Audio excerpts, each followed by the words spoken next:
here. Now, broadcasting from the underground command post, deep in the bowels of a hidden bunker, somewhere under the brick and steel of a nondescript building, we've once again made contact with our leader, Mark Levin.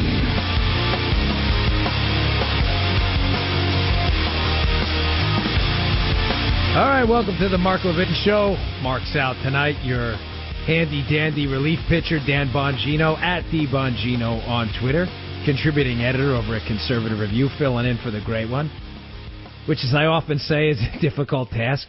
Who the heck wants to fill in for a dude they call the great one? No, seriously. If he was the good one, you could, be the equally good one, but you never want to fill in for someone they call the great one. Mark will be back with you on Monday, so no sweat. Take it easy. Don't worry about it. I can have too much withdrawal.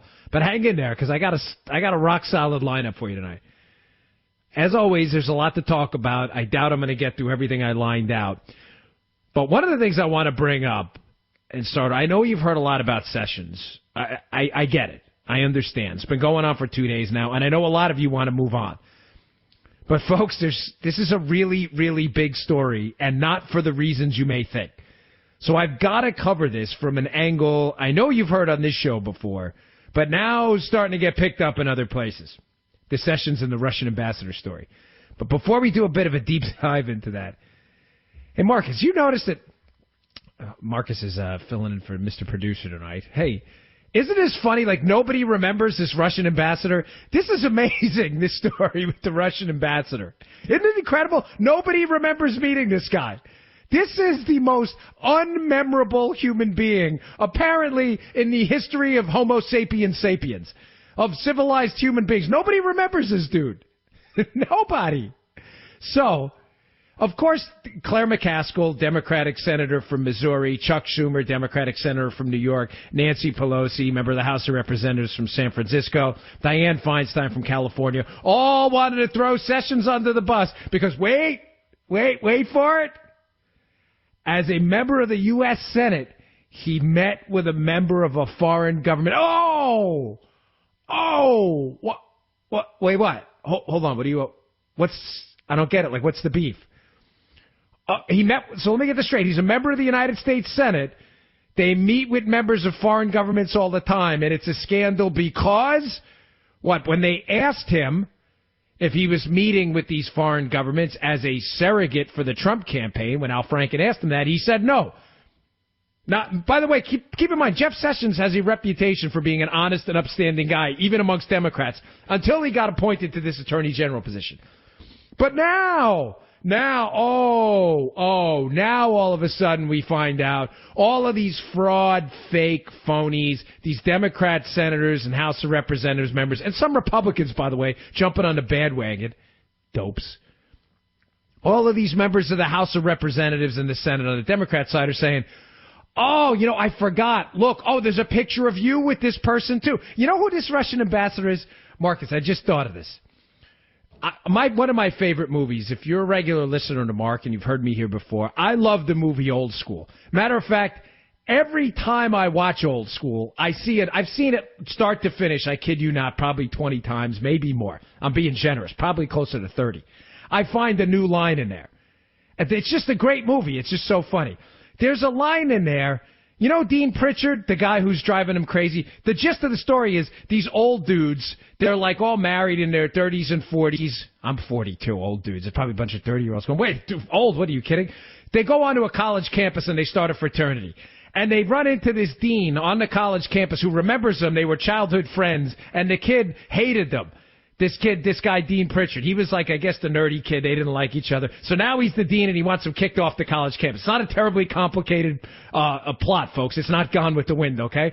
But they run into him. If you've seen the movie, they run into him, and they don't recognize him later in life after they had this wild frat party. And Dean Pritchard walks in, and he's trying to kick these guys off the campus, and he's going, you don't remember me, do you? And finally, Vince Vaughn, his memory kicks in, and they had a nickname for him when he was a kid, Cheese. He goes, oh, yeah. Cheese. He goes, now I remember. He goes, didn't we lock you in a dumpster once? He goes, I got out. Vince Vaughn says, oh, that's good. That's good. It's good you got out. Every time you see it, that's good. That's good you got out of the dumpster. They don't remember him. The Russian ambassador's cheese. Nobody remembers this guy. Dianne Feinstein met with him. Nancy Pelosi met with him. Everybody met with him. The guy serving French fries in the House cafeteria met with him. The House barber, he was working out in the gym. He's like, where's Waldo? He's everywhere. He's outside every House of Representatives. You know, what was that thing? Flat Stanley? If you've seen this guy, he's not flat, by the way. Listen, nothing again, but he's not flat. Go look at pictures of the Russian ambassador. You'll see what I mean. He's hard to miss, if you get what I'm saying, right? But he's like the Flat Stanley. He's somewhere on the continuum of cheese from old school and Flat Stanley. Nobody recognizes him, yet he pops up everywhere. This guy is, I'm trying to think of another comparison for kids. There was this this Slender Man thing. I watched this horrible thing on HBO. This Slender Man. These kids think he appears in all these pictures. This is the Russian ambassador. He's everywhere, but nobody knows the guy. Nobody remembers him ever. He meets with all these people like, oh yeah, I met with him too. These people are frauds. Now, I know I opened this up with a little bit of humor, but folks, this is a serious topic, and let me tell you why. What I'm a little bit annoyed about on this. I love Mark to death. Mark, I listen to Mark's show. I don't say that because he lets me fill in. I say it because I've listened to Mark's show for a long time, right? One of the different things about this show you'll get, and not that I'm trying to ride his coattails, but if he'll allow me, I'm going to ride it for a minute. When you've worked in the federal government, right? When he was, he worked in the Attorney General's office, was the chief of staff in the Reagan administration. Like, he had actual work experience dealing with these things, these critical issues. And I haven't been a Secret Service agent, having done, multi-million-dollar fraud cases. And I'm not patting myself on the back. I'm just trying to establish quick bona fides here to make a point. You see things differently than other people do. And one of the things Mark pointed out weeks ago, Mr. Producer, I'm right on this. Mark pointed out last night at his show, and I'm going to double down on it. Mark picked this out weeks ago, if not over a month ago when this thing started. Why is nobody talking about the internal government, the deep state sabotage right now going on of the Trump administration? Why is this just coming up as the main talking point? This idea of a silent coup. Folks, this is deadly serious. Now, Mark saw something I think people within the federal government who have experience doing this saw right away, and he pointed this out on his show a long time ago. How the heck is it that a Title III FISA court wiretap, the contents of which should have not only been minimized but never have been disclosed ever, wound up in the hands of the media if deep state, high-level operators with access were not engaged in an open, willing, volitional campaign to sabotage the sitting government of the United States? Folks, this isn't like X-Files stuff, okay? I used to like the show. David Duchovny was great. I'm not into the Hollywood thing anymore for all other reasons. This is the real deal. Mark pointed this out weeks ago because he knows what a lot of people who worked deep inside the federal government understand. You don't just get a FISA warrant to monitor U.S. officials and the information creeps out there. How do you think that happens? Like, you walk into 7-Eleven like you're getting money out of the ATM, and there's a FISA court judge sitting there, and you're like, hey, Daddy-O, I'm getting a Monster drink here, but can you sign a FISA warrant so we can phone tap Mike Flynn? Yeah, what's your name? Yeah, it's Dan Bongino. I said, oh, okay, buddy, here you go. Do you have any idea how hard that is? Now, given that Mark was a lawyer and worked in the Attorney General's office, and one of my Secret Service friends is texting me right now. He thinks I'm being a little cocky. He's like, ease up there, brother. We get it. You work some fraud cases. I'm just saying. I'm just trying to establish bona fides. I promise. But the deal with this is if you're a lawyer who worked in the Justice Department as a chief of staff, you understand. You don't just get a wiretap on someone. Folks, when I first got on the Secret Service, I remember I used to teach at our academy. And I remember I used to talk with this FBI guy a lot because, I'd try to check out material, see what's new, and try to update the program. And I remember asking him one time, because I had never gotten a Title III. It was called a Title III back then. I've been out of the federal government for about 5 years now, but they call it a wiretap was called a Title III based on the title that authorized it. And I'd say, have you ever gotten one of these? And I remember the guy specifically telling me that in the FBI, like, if you worked the case good enough that you got a Title III wiretap, and you could wiretap someone, no less the incoming National Security Advisor of the United States, like, that was such a huge deal that you were almost guaranteed a promotion later on. I was not in the Bureau. I can't attest to that. Maybe it's a box you check. Who the heck knows? But I know in the Secret Service, if you had a Title III going on as a federal agent, a wiretap on someone, it was a BFD. And I don't mean flopping. It was a BFD. I'm stealing Joe Biden's term there. It was a big deal. It was a huge deal. So you're telling me that this isn't a story, by the way, according to the liberal media, that Mark picked up on weeks ago and tried to get out there, and now thankfully people are picking this up. You're telling me, the liberal media folks, that it's not a story that there was a wiretap, a FISA, Foreign Intelligence Surveillance Act wiretap, on a U.S. official who was going to be the incoming National Security Advisor, who was a representative for a major party presidential candidate. The information not only was wiretapped and recorded, was disseminated amongst people who then leaked it to the media, and you're like, nah, no problem. All good, man. All good. Nothing to see here, folks. It's like a car accident. Everybody's going by and they all want to pretend they're not looking, right? They all want to pretend because you don't want to be the rubbernecker. You're like, no, it's not me. I'm just going to keep going. But everybody, this is it. This is like a car accident of a story. And the media people are pretending. They're like, no, I'm not looking. I don't want to clog up traffic. This thing is a disaster. Folks, do you realize what this portends? This silent coup, Mark, I'm telling you, called out weeks ago. If this is allowed to happen without media exposure and a follow-up investigation and potential arrests on this, what does this mean? One more thing on these Title IIIs, these wiretaps, so you understand how serious this is. When you get a federal wiretap on someone, you have to engage in a process called minimization. Minimization meaning if you are trying to wiretap the words of your target, and he starts talking with his personal trainer about his bench press numbers, you have to minimize that. You're not supposed to listen in on that. You're supposed to tune out, and that's not supposed to be introduced as part of the evidence. So if the administration, the prior administration story is legit, that, this was just in the regular course of monitoring the Russian ambassador, and by magic, we just happened to catch Mike Flynn on tape, who was a representative for Trump, then if that wasn't the target, then how come that wasn't minimized? Because it was the target. Because we have a silent coup. This isn't like, non-drama drama. This is the real deal, folks. You got real people in the deep state who are absolutely committed to sabotaging this administration. All right, I went way over. I got to take a break. All right, if you want to give us a call and join the show, 877-381-3811. If you want to send me a tweet, comments, criticisms, whatever, I take them all. I am at DeBongino. We'll be right back. Mark Levin.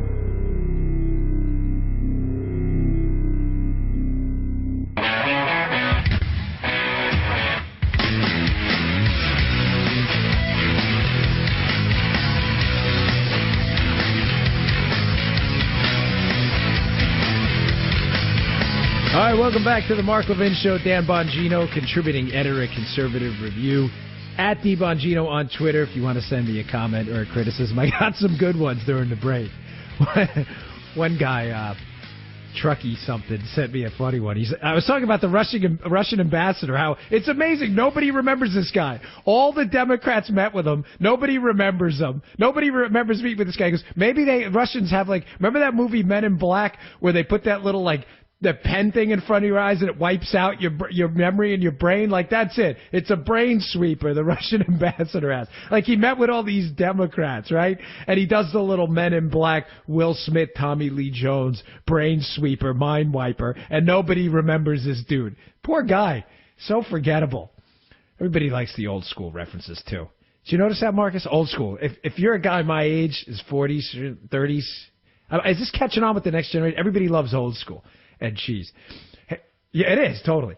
Hey, well, before I get back to this, one more thing. I haven't watched the NFL. I've been boycotting all year. And Colin Kaepernick, by the way, now mysteriously is amazing, folks. He was taking a principled stand, kneeling, because he's oppressed at $10 million a year. And now that he's a free agent and can't find a job, all of a sudden, protest's over. Protest's over. I'm good. Yeah, I'm good. Now I'm going to stand up again. By the way, will someone cut me a check? No dice. Nobody wants that guy. But I saw this thing on the NFL Network on Facebook when I was doing some show prep. They had this dude, Heath Evans, on the Facebook page. I don't know if you guys are into the NFL, but they do that 225 bench press for reps test, which I think is a pretty dumb test, to be honest with you. This guy did this thing in work clothes and a tie. I'm not kidding, 45 times. Some dude, Heath Evans, I never heard of the guy. I'm not really the sports nut I once was. Do you know how hard that is to do? Do you have any idea? Like, most dudes can't bench press 225 pounds once. This guy did it 45 times. It was freaky to watch. Listen, I'm 235. I love to work out. I was totally jelly watching this guy. All right, back to my story, though. I want to point out a couple other things about what Mark called weeks ago this silent coup and was absolutely right about going on within the government to nail Mike Flynn and the Trump administration. Couple things. Number one, to the GOP sellouts out there jumping on the Let's Destroy Jeff Sessions bandwagon there. Destroy him for what? Do you not understand what's going on? No, I'm serious. Like, is there something in the water in D.C. that when people go up there, it's like a super fluoride or something, and it contaminates their brain, and the neurotransmitters, like the dendrites and the synapses, like aren't really working right? Is there something in the D.C. water that makes these people act really dumb? Don't you understand the Democrats are using this as a false bludgeon to take out the Trump administration? There's nothing there. You don't find it even remotely mysterious to the GOPers? Jeff Sessions should consider resigning or recuse himself. Can you resign first, please, for saying that? You have no evidence. You don't think that's a little bit strange? That it supposedly leaked out that Donald Trump wears a bathrobe watching Fox News.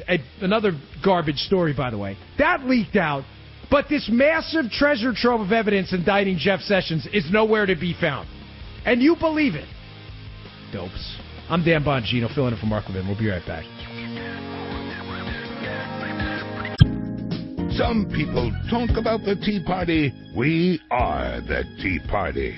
Call in now. 877-381-3811.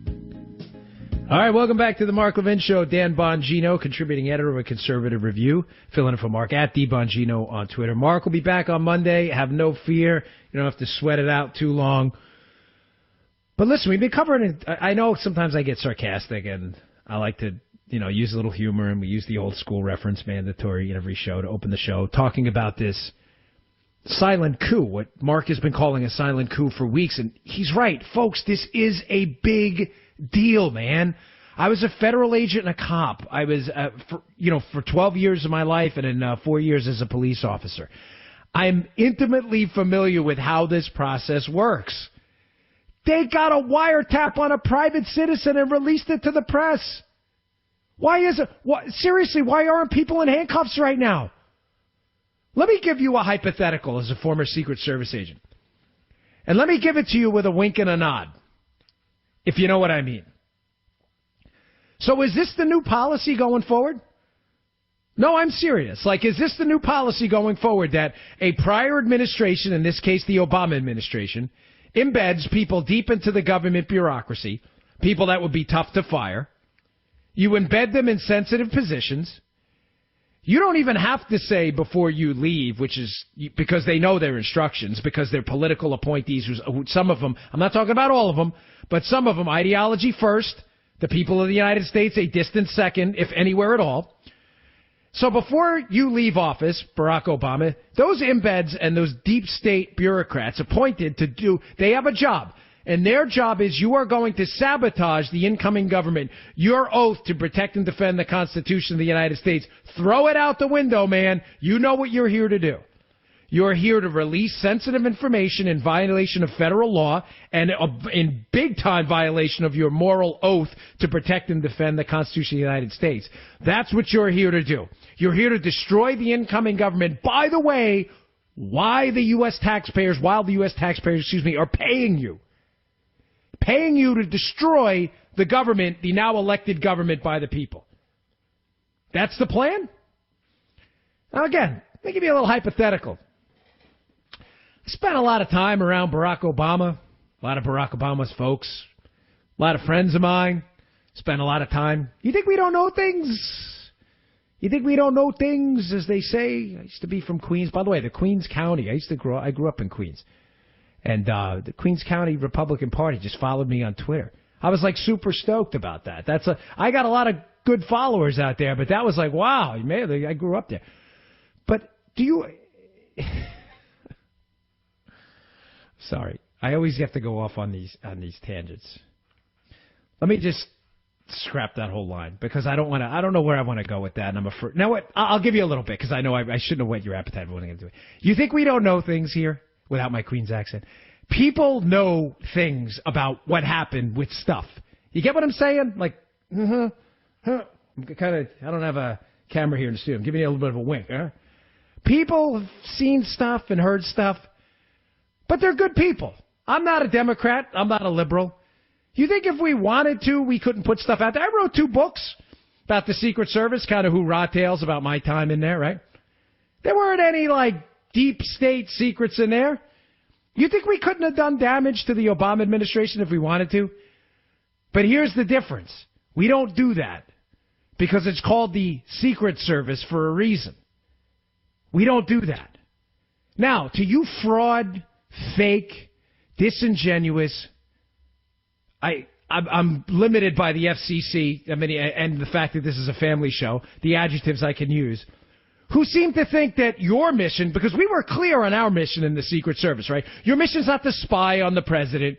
Your mission isn't to take notes and to say, hey, look what he does. By the way, he went to the bathroom last week and it was really rough. That's not your job, brother, okay? Your job is keep this guy alive no matter what, and if the goes down, you go first. You're the meat magnet, and that's the end of it. That's your job. You go and put together an A-plus security plan to keep this guy and his family safe and let him be the President of the United States. You're not there to be a spy. You're not there to, monitor their gambling behavior late at night. I'm not saying anybody was gambling. Don't take that the wrong way. You get my point. You're not the moral or ethical police. And that's the job we did, and that's the oath we took. But do you think people don't see things? How come you don't see 1,000 of these guys throwing stuff out there? Listen, there have been some that have said some things. But trust me when I tell you, there's stuff out there. So are you really sure? That's why you can see my hesitancy, why I kind of like torturing this a little bit, right? Does Barack Obama really want to go there where he's going to organize the, quote, resistance? What is this? Is this Star Wars? Give me a break. One, you already stole that. I saw Justin Amash, the congressman from Michigan, was using that term years ago. Can you get a new focus group on the Democrat side and think of a different word? A bunch of thieves. They not only take people's money, they steal people's ideas too. Get a new theme, dudes. We already thought of that. Seriously. Stop trying to make yourself cool. There's nothing cool about pajama boy and liberalism, okay? Being a liberal and subjecting yourself to the deep state and the nanny state of the government, there's nothing sexy about that. You're a loser. I don't want to get a job. I don't want to handle my own health care. And I want to force my kids to go to a crap school. There's nothing sexy about liberalism. It's the last remnants of a group of turds who have can't formulate a coherent thought and don't even understand what liberty really means. But I'm asking you a serious question. If this is the model going forward, and that oath to the Constitution, to the taxpayer, and your word that you're there to do a job doesn't mean anything, and you're only there to sabotage Trump, not because he's doing anything wrong, but because you don't agree with his ideological path, his legislative or policy path going forward, you're there to sabotage him by leaking information from a FISA warrant on Mike Flynn? Are you kidding? That is a felony. But you're there to commit federal crimes on the taxpayer dollar. I'm telling you right now, you better be really careful. You are opening up a huge can of worms here because people know things. They know things. People know stuff. I've been out for a long time. I promise you, people call me and email me all the time with stuff. And a lot of that stuff we don't put out there. A lot of it I don't put out on Mark's show when I sub because you know why? It would be irresponsible because I can't authenticate a lot of it. Although a lot of the stuff I hear from people, I can tell you my gut feeling, because I know who's sending it, is absolutely true. But we don't do that because we're not fake liberals, you frauds. We're not fakes. You know what? You want me to double down on this? You ask a lot of the Secret Service agents who worked under Obama. I was there for 3 years, right? Listen, you may not like to hear this, okay? Conservatives and libertarians, listen, that's fine. I'm here to tell you the truth. I'm not here to lie to you like liberals do to make a stupid political point. They'll tell you, a lot of them are very politically active. They'll tell you, hey, you know what? I didn't like the guy's policies, proudly worked for him, duly elected president of the United States. Family and him were nice to me, was a good dad. Terrible president, awful policies, would never vote for him, would do anything to get him out of power, but all in all, decent guy. You may not like to hear that, but I'm not going to lie to you. I'm not going to say, oh, he was a jerk just to advance a stupid political narrative like the left does to us. That's what unprincipled people do. That's not what we do. That's not what we do. Outside of an isolated group of idiots, the conservative movement is a proud movement founded on principles we're willing to fight for. And those principles were violated during 8 years of Barack Obama. It had nothing to do with his damn race or anything else, contrary to the stupid liberal narratives. We wanted to keep our own damn money. We wanted to pick our own health care and choose where our kids go to school. Barack Obama violated all of that. That's why we fought with such a passion. He could have been green. Nobody cared. Nobody cared. It was a stupid leftist narrative to shut down the conversation before it started. But we don't do what the left is doing. They are organized within the government to literally paralyze and potentially try to kick out of office the sitting government right now, and nobody thinks there's anything wrong with that in the media? Where's 60 Minutes on this? Where's the CBS, ABC, NBC Evening News? Nobody thinks this is even a mild controversy, what Mark brought up weeks ago, that there are people within the United States government committing federal felonies to damage critically the Trump administration. Nobody in the media thinks anything's going on. Nothing to see here, folks. Nothing to see. Move along. Folks, this isn't a joke. I'm genuinely afraid here. I mean, this isn't hyperbole here for effect, melodrama. I'm afraid here because is this the pattern now going forward? Is the pattern going to be that when liberals get in office, you entrench a bureaucracy, you tell them, this is the instructions, stand fast no matter what happens in the election. Don't resign, stay in, sabotage the Republicans, we'll deal with these idiots for 4 years, we'll kick them out, then we'll go and take back the government, everybody will be quiet again? Remember, nobody had it. It was a huge story, by the way, when there were leaks in the Obama administration. He punished a whole bunch of leakers. Now the media doesn't care. They wipe their hands of it. No big deal. As they engage in critical hypocrisy on this. Couple more issues on this session because I got a lot to talk about tonight, too. I want to talk about this, also this thing about I heard someone say the other night about the stock market, the Trump bump. It's got nothing to do with anything. Obama had a bump in the stock market. No. There was a bump in the stock market, but you're completely missing the point. I'm going to try to get to that, but a couple things more on this Sessions thing I picked up from the former federal agent hat where I had to put it back on. Point number one, which I kind of hinted at before the break. Where's the darn evidence? Where's the evidence? Ladies and gentlemen, I worked in the government a long time. I'm telling you, it is really, really hard to keep a secret. A quick story before the break here, right? My last protection operation when I was a Secret Service agent on the president's detail, I was actually supposed to leave. It was my birthday in, 2011? I was born on December 4th. And I remember because it was my 4.5-year mark on PPD, the Presidential Protective Division. 4.5 years, you got to go. They kick you off because you'll go crazy traveling around the globe with these people. You'll seriously, like, your stress level is through the roof. So they kick you out. Say, beat it. Come back in a couple years as a supervisor, but you can't stay. I was at my 4.5-year mark. I'm on this trip, an overseas trip. I come back. I'm like, all right, it's over. No more parking down on the ellipse. I don't have to go into the White House. You don't have to get rained on all day. You don't have to travel around, get sick. You know how many different, like, stomach bugs I had traveling around the world with this guy? I think I'm immune to every single stomach bug ever, anywhere in the world. Watch, knock on wood. I'll get one tomorrow. I'm telling you, you get sick everywhere, all over the place. So I come back, and I think I'm done. So I'm headed into, they had this office on 17th Street. And I'm getting ready to turn in my White House pass because when you leave the president's detail, you go back to the field office and you go do criminal investigations again. So I'm getting ready to handle this stuff. I get a call, and they say, hey, you need to come in and meet with the boss. Bottom line, I go in and meet with the boss. They're like, hey, you have to sign this thing. It was a non-disclosure. I'm like, what the heck? I thought like I did something wrong. I'm like, what am I getting, canned or something? Non-disclosure. So I sign this thing. Turns out I get sent on this overseas operation that at the time was obviously the mission was highly secretive. They did not want people to know. Being that it already happened, it's not a secret. We went over to Afghanistan. I was the lead advance for that trip. Folks, do you know how hard it was for them to keep that secret? They had to tell people all kinds of stories, fake stories. They had to tell people at Bagram Air Base. I forget what story they told. Like, we were there with the Department of Defense or something. Do you know how hard it is to keep a government secret? And keep in mind, we only needed to keep the secret for like 7 days because, here's a hint, folks, when the president lands on Air Force One at Bagram, you kind of know something's up. Like, hey, that guy looks like Barack Obama. It is Barack Obama. That's what happened.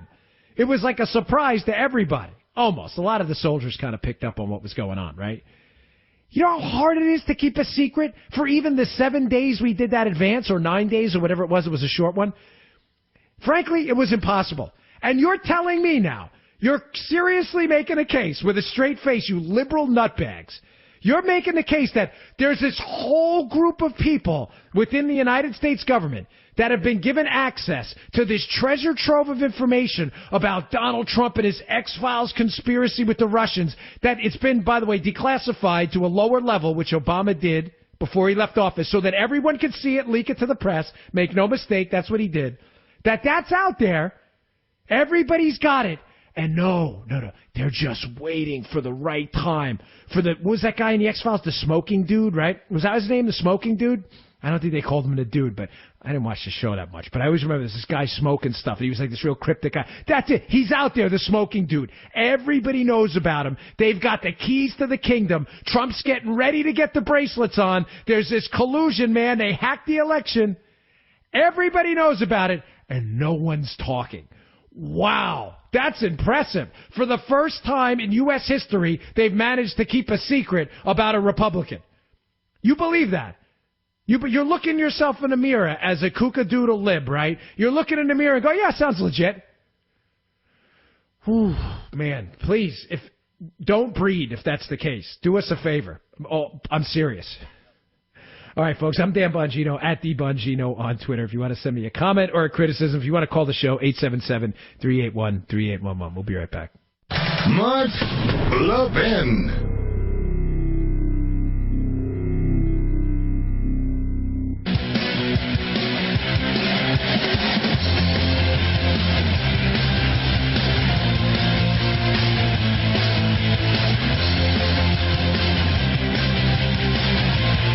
All right, welcome back to the Mark Levin Show. Dan Bongino, at The Bongino on Twitter, filling in for Mark. Hey, by the way, have you signed up for CRTV yet? If you haven't, you are really missing out on the best conservative content anywhere.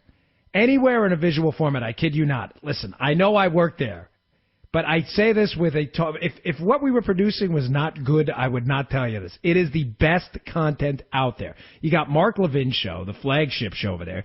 You got Steven Crowder's show, which is hilarious. We just added Steve Deace's new show, which is terrific. You can see clips on our Facebook page, the CRTV Facebook page. You have Michelle Malkin's show. She has a great show about Black Lives Matter. Folks, this is all available for around $8 a month. Go to crtv.com. You got to subscribe. This is the best content out there. Commercial free. We have the best studios around. The visual content's terrific. You can watch it on your tablet. You watch it on your iPhone. There's ways to sling it to your TV. Go to crtv.com. You won't regret it. Check out Levin's interview with Ted Cruz, by the way, 2-part series. It was terrific. Hey, I want to get back quickly to this Sessions thing because there's 4 or 5 points, too. I want to point out that other people are talking about, too, but I want to give you my angle as a former federal agent on it. But before I do that, IJ Review has a piece by Virginia. I always pronounce her name wrong. Kruta? I met her at CPAC. She's really nice. I've spoken to her before about stories. But this is the best. Bette Midler. You know Bette Midler, the paragon of conservative virtue. I'm kidding. It's a joke. Bette Midler, the lefty, tries to fact check. Celebrities, listen, pro tip. No fact checking, okay, celebrities? Just act. That's literally your only job, right? Just act and play make-believe. So Trump tweets out, Chicago murder rate is record-setting. Basically says 4,000 shooting victims with 762 murders. Bette Midler does a fact check. Trump says 4,000 people were shot in Chicago, but the Tribune says only 762 homicides. Bette, thankfully, not everyone shot is a homicide. Please, stick to acting in that dance you do. We'll be right back.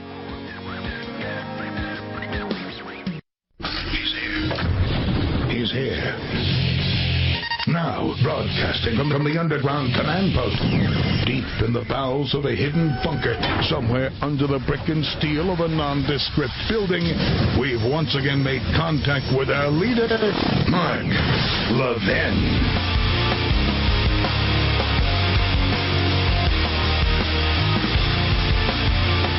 All right, welcome back to the Mark Levin Show. Dan Bongino, contributing editor over at Conservative Review, filling in for the great one. He'll be back with you on Monday. I am at DBongino on Twitter. If you want to comment or criticize, whatever you got, bring it. If you'd like to call in and yell at me or say something positive, whatever, 877-381-3811. Hey, I got a really funny tweet during the break. Guy tweets to me, this whole Russia thing is like the shows on Finding Bigfoot. They always find signs of it. They get blurry photos, but they never find Bigfoot. Dude, that is totally legit. That is exactly what this Trump-Russia X-Files conspiracy story is like. You know, I said on the other side of the break before we, in the first hour of the show, if you missed it, go back and listen at marklevinshow.com. You don't want to miss it. That if there was evidence, somebody would have seen this already. Did you notice, have you seen this bizarre pattern? This is the only investigation into a major conspiracy involving a president and former presidential candidate and nominee and then president-elect that has never, ever unearthed a single piece of evidence that actually has turned out to be true. Have you noticed, like, this is the most bizarre investigation ever. Remember this doozy? Here was the first one. They were like, Trump's lawyer, what was it, Michael Cohen? Is that the guy? He was in Prague meeting with the Russians. Everybody was like, oh, my God, he was? Oh, get it. So, listen, the Bureau, you better go after it now. I want this guy in handcuffs tonight. Tonight, go get him. Until Michael Cohen goes, dude, yeah, I've never even been to Prague. Like, here's my passport. Oh, all right, let's move on to the next piece of BS evidence. He was never even in Prague, you knuckleheads. I mean, I used this one before, but it's funny. Remember The Usual Suspects? Kevin Pollak, they're interviewing him. The cop says, we could put you in Queens on the night of the robbery. He goes, really? I live in Queens. You figure that out yourself? Well, you got a team of monkeys working around the clock. He doesn't even live in Prague, Cohen. He's never even been there. He's never even been. He can't even use the Kevin Pollak line. So that one blew up. So then they moved on to the next story, that Trump likes to sleep in beds that prostitutes do bad things on. It's a family show. The dossier, we got him now. This is it. Trump is going down. Then they're like, well, who did the dossier? Oh, some dude who was working for a Democratic oppo thing. Well, where's the dude? Oh, he's like in hiding now. Oh, so nobody's ever verified any of this. No, but he said it's legit. Oh, okay. Yeah, I've been told a lot of things in my lifetime. I was told by a guy once in high school that if I gave him $1,000, he showed me how the pyramid worked. I'm not making this up, by the way. That he'd give me $8,000 4 weeks later. I'm not kidding. I know a lot of you are shaking your head right now. Some of you got suckered by that, didn't you? Remember that pyramid scheme? That's illegal, by the way. But that was a real thing. They would draw this pyramid. They go, no. And here's what you do. You bring in more people. And I was like, yeah, okay. Time out. Red flag. I'm going under the hood. Like, this is the dumbest thing I've ever heard. I give you $1,000. You give me back $8,000. Yeah, that makes sense. People got suckered by that. So they got suckered by the dossier, too, which was total garbage. It was total nonsense. Oh, yeah, a guy heard from a guy who heard from a guy who heard from a guy who used to be an intel guy who nobody knows, who's now in hiding, who said that a long time ago, Trump was in a hotel room with some ladies who did some things to a bed. Let's put that out there on BuzzFeed. That's a great idea. Totally legit. And people wonder why people laugh at BuzzFeed and like the New York Times and other media outlets that carry this junk. The list goes on and on. Then it was there. Of course, we had the recent one. And this is why this guy's analogy to the Bigfoot hunt is absolutely right. It's like they're always tinkering around the edges, but Bigfoot never appears. You would think with all of the hunting for Bigfoot, 50 years of documentaries, and they found Bigfoot, like Bigfoot himself would be willing to put this story to bed. Like one of these days, you're going to go to a bar in like Bandon, Oregon. That's a real place, by the way. Bandon, Oregon. And Bigfoot's going to be like sitting in the bar after a golf game like, yo, fellas, I'm done with this. Here I am. What are you at? A blood sample? Whatever it may be. Here we go. Let's just put these stupid documentaries to rest. You would think Bigfoot would be itching to put this thing away. It's the same thing with this stupid Trump story.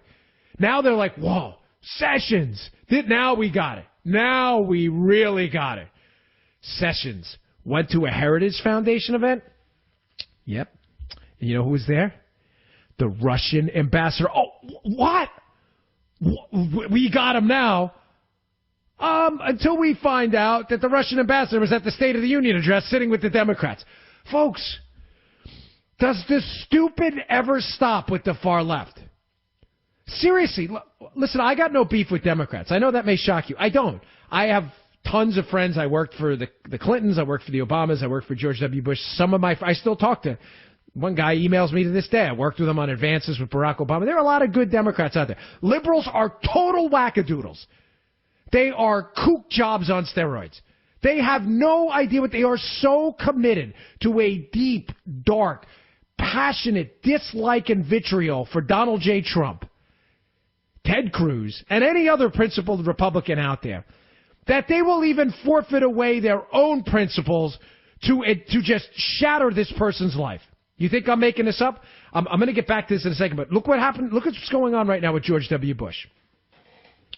I want to talk about this later, but it's applicable to what I'm discussing right now. How liberals have zero principles. The only guiding principle they have is the accumulation of power and using the destruction of the opposition as a vehicle to get that power because they believe in an all-powerful state. See, conservatives don't do this, ladies and gentlemen. Conservatives believe that rights are big R rights granted by God, that the state is just a necessary evil, that the state is just an intermediary, that the foundational relationships are relationships with the family, with your church, with your community, voluntary relationships.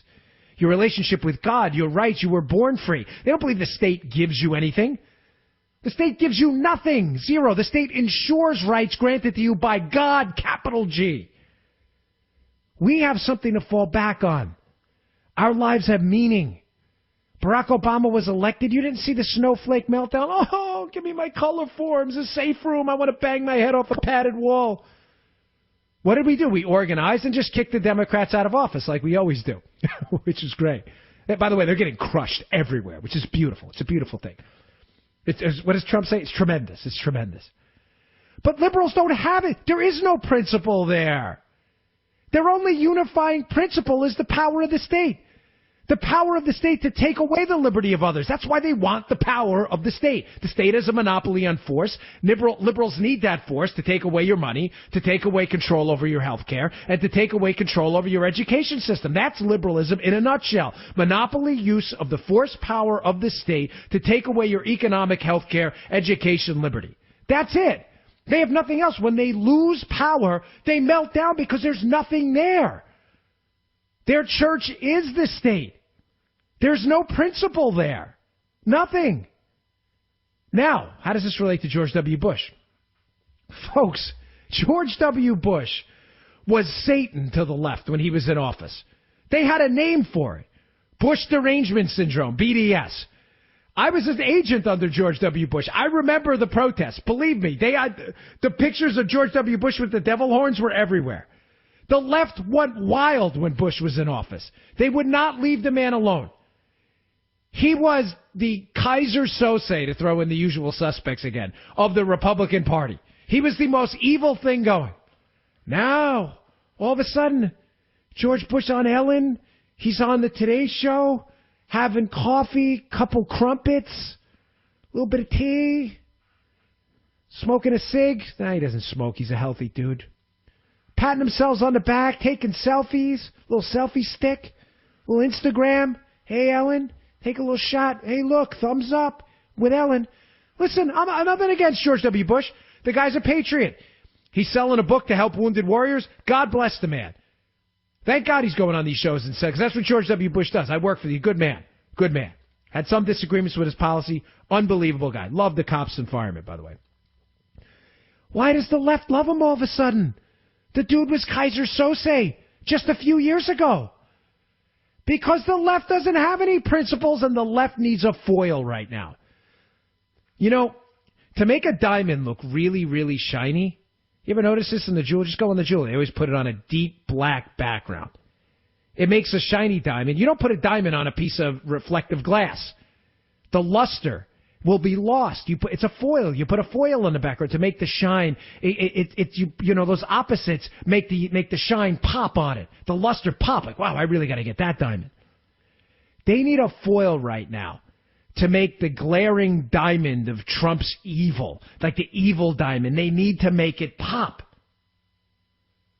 They need to make Trump a unique evil, an unparalleled in human history evil. And in order to do that, what do?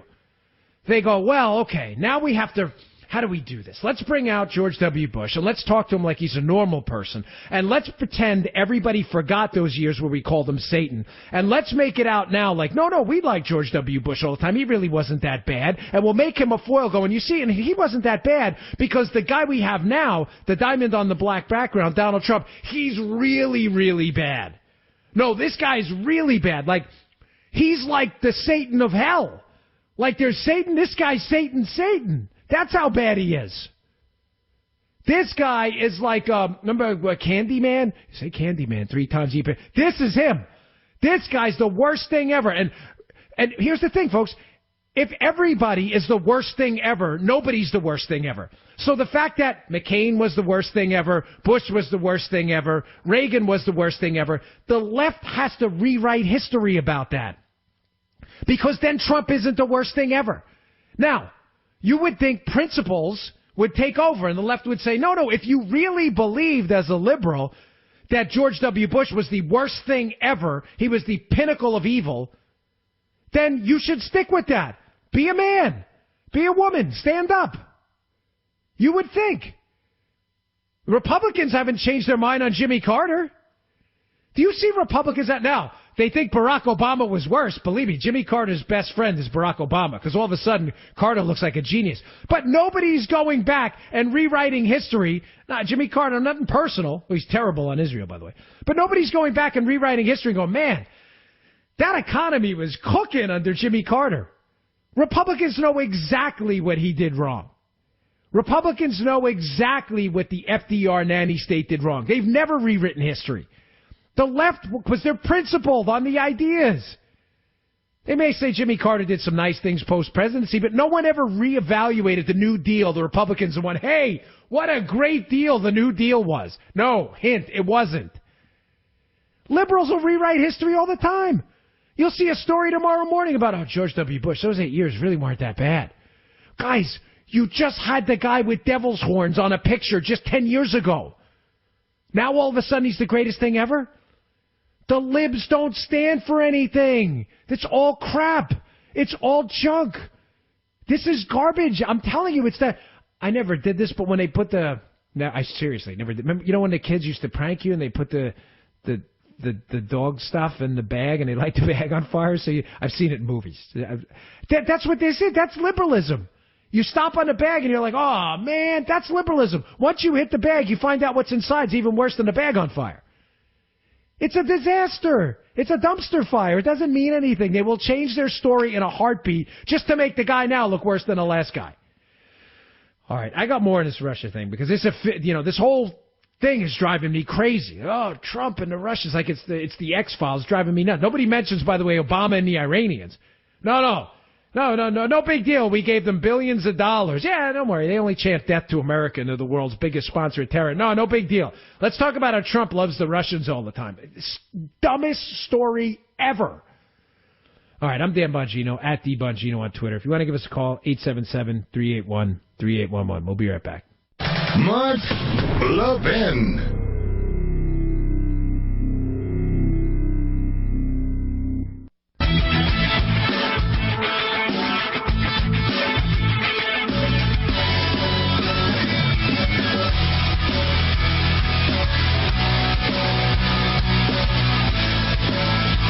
All right, welcome back to the Mark Levin Show. Dan Bongino, at DBongino on Twitter, filling in for Mark. He'll be back with you on Monday. If you want to give us a call, 877-381-3811. I got a tweet during the break. They're like, hey, no lib callers tonight. Everybody loves when I argue with the libs. No, I don't think they have anything to say. I think they're really afraid to throw down on this issue with a fake Trump-Russia X-Files conspiracy story, because they know they sound like complete buffoons and idiots. So they're like, oh, man, what do I do? I got to say something. There's nothing to say. You're a dope if you believe this. Now, listen, if some evidence actually comes out that matters, maybe we'll pay attention. But if I hear another story about, like, hey, Trump's lawyer met with a guy in Prague, and the guy has a passport that says he's never been to Prague, that makes you a moron. Or a liberal. But I just said the same thing twice. Now, how does the media, who's obsessed with this story about this fictitious Trump X-Files Russia story, they're obsessed with this. The media thinks this is a story, but just to show you again how bought and sold these complete frauds and fakes in the media are. Total phonies. Phonies with a capital PH. Phonies.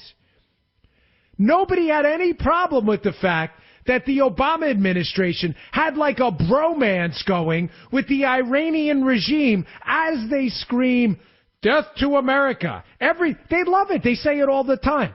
It's like chanting who wants a burger at the end of a football game for them. That's what they do. They live to say death to America, death to Israel. That's their thing. That's their bag. The Iranian government doesn't have anything else. Remember the Austin Powers movie? When he brings out all those, like, those products, let's say, and they're all embarrassing. It's like the enlarger. You can imagine what it was like. That's not mine, baby. That's not my bag. No, that is their bag. Like, death to America's their bag. That's what they do. Death to America. But nobody had any problem with Barack Obama giving them, a couple $100 million here, a couple $100 million there. By the way, let's give them a nuclear deal that in 5 years allows them ballistic missile technology, in 8 years more conventional weapons. No, don't worry about that. That's cool. Don't worry that they say death to America every night. That's not suspicious at all. And you know what else isn't suspicious? Everybody's conveniently forgetting the James Rosen Fox News question. Conveniently forgetting when he asked State Department spokesman Jen Psaki if there were state-to-state level contacts, which would be hugely controversial, between the United States government and the Iranians about the Iran deal. Remember Jen Psaki? Remember that? When she lied about it, said, oh, no, all cool, no, we're doing it for no state-to-state, no. And she evaded the question. You remember what happened with that tape? Oh, that portion of the tape disappeared. Where's the media story on that? Nowhere to be found, because they're obsessed with the fact that Trump flew over Russia one time on his way to a Hawaiian vacation or something. Dopes. I'm Dan Bongino in for Mark Levin. We'll be right back. All right, welcome back to the Mark Levin Show. Dan Bongino, at DBongino on Twitter, contributing editor over at Conservative Review. Filling in for Mark. He'll be back with you on Monday. Hey, I get a lot of hate mail, email during the breaks. People go to my website, and my email contact is on there. Let me just give you a hint, okay? Here's how this works. I appreciate all the feedback, by the way. It's very nice, positive. Some of it's not positive, but if you have some comments, like what I'm saying, that's cool. I'm good with that. But if you're gonna send a nasty gram, Like, don't put it in the subject line, because I just delete it. It's like, I can't even say it on the air. They'd be hitting the buzzer right there. We have a drop button there. Don't put it in the subject line, you dope. I'm not going to read that. Like, wait if you, hey, Dan, you spoke about that. And then look at a few sentences in and then hammer me. Gosh, don't you know how to send nasty emails? Gosh, liberals are stupid. Really, they are really like the dumbest group of people on the planet. Democrats, how do you have this crop of idiots in your party? Seriously, how do you deal with these buffoons? They can't even send a nasty email the right way. I mean, do we have to coach you in everything? Like, start out with a paragraph. I was listening to you on the Mark Levin show, and I heard you discussing the ramifications of deep state sabotage of the Trump administration. I'd like to make a few comments. You then just go, okay, at least I got... once I see it in the subject line, I just swipe to the left, delete. That's how it works. I don't even read it. You just wasted like 10 minutes of your time. I don't even know how long it went. He could have typed forever for all I know. Be a little more creative, libs. All right, I'm going to get to the phones in a minute. If you want to give us a call, 877-381-3811. But another point on this thing, on this Trump X-Files Russia link that nobody seems to have any evidence, magically. Nobody has any, it's amazing. Nobody has any hard evidence, yet you have a media salivating. They're like werewolves that haven't eaten it for 6 or 7 full moon cycles. They're like emaciated werewolves. Like, you can see their rib cages. 6 or 7 full moon cycles have passed. There have been no humans to eat, so they're thirsty, as the kid. They are so thirsty out there for information, and they can't find one bit of evidence that the Trump smoking gun Russia X-Files conspiracy is actually true. But the liberals keep doing it. They keep putting it out there. They're like, no, we got it now. I got it now. I was at a party in 1987. I think it was New Year's Eve. And I swear I saw Donald Trump take a shot of a vodka that I think was from Russia. There it is. There it is. I got him now. That'll be in the New York Times tomorrow. By the way, I don't think he drinks. I don't know. I haven't asked him. They have nothing. There's no there. Now, let's go back and go over some liberal scandals for liberal President Barack Obama. To show you, by the way, liberals have zero principles at all. Like less than zero, like the Robert Downey Jr. movie. And you know what happened to him in that movie, right? He didn't, there was some ugly scenes in that one. They have zero principles at all. So there's no evidence, there's no smoking gun, there's no smoke, there's no gun, there's no matches, there's no fire, there's no ammunition, there's no nothing on the Trump-Russia X-Files story, right? But yet, conveniently, Bill Clinton, husband of Hillary Clinton, you may have heard of him, she's under a actual FBI investigation going on for her email server, and the sitting attorney general conveniently, folks, listen again, for the 1000th time, not to beat you over the head with this, I was a Secret Service agent, okay? Nothing happens by accident, all right? Remember that movie? Sorry, I have a little allergies today. Remember that movie? Was it The American President? Michael J. Fox plays the chief of staff to the president, and the president's like, hey, we're just going to jump out here. And the guy goes, no, there's no jumping. You're the president now. Like, we don't jump out. There's no jumping out. There's no convenient surprises. This stuff doesn't happen.